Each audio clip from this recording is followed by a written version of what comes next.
Well, welcome back, and thank you so much for praying with us for the launch of this brand new life-giving church in Walker, Michigan later this September.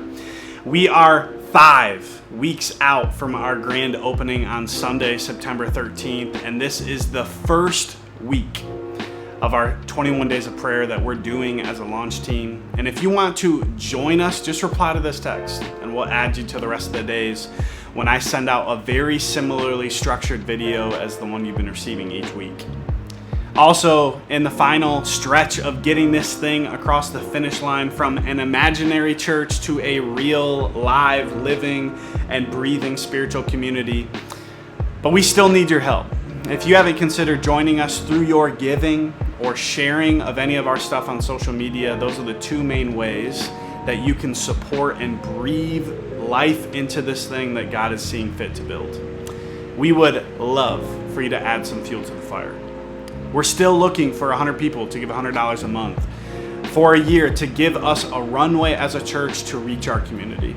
Our giving is safe, it's secure, and it's tax deductible, and it can be found at tribeschurch.co/give.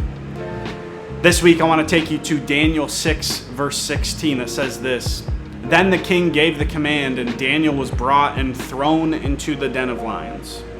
The king said to Daniel, 'May your God, whom you faithfully serve, deliver you.'"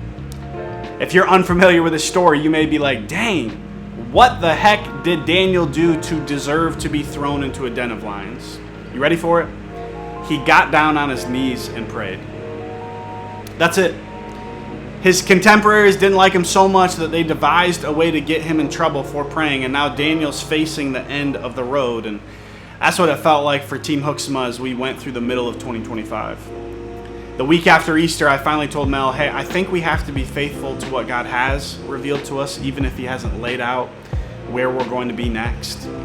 It feels like our season here at the church that we were at is coming to a close, so that's what I walked in and told our executive pastor the week after Easter. I said, hey man, we love it here. You guys have been so good to us, but we really feel like God is asking us to take a step out into a brand new season, even though we don't know exactly where that's going to be yet.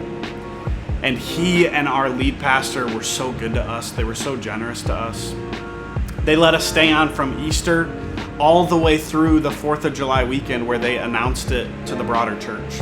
The only problem was we had started applying places after that conversation with our executive pastor, and every place that we applied to wouldn't even get back to us.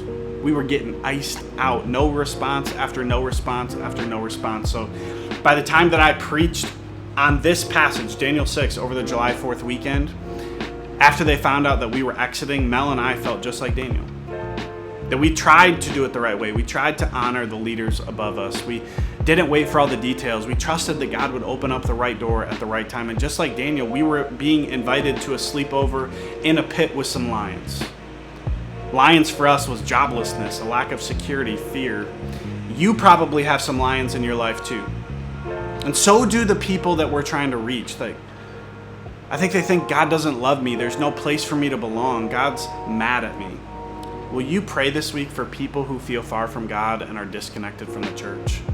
Would you pray that God meets them in their lion's den, and that he would remind them and show them that he doesn't abandon us, that he's with us always? Thank you so much for praying. We'll see you here next week.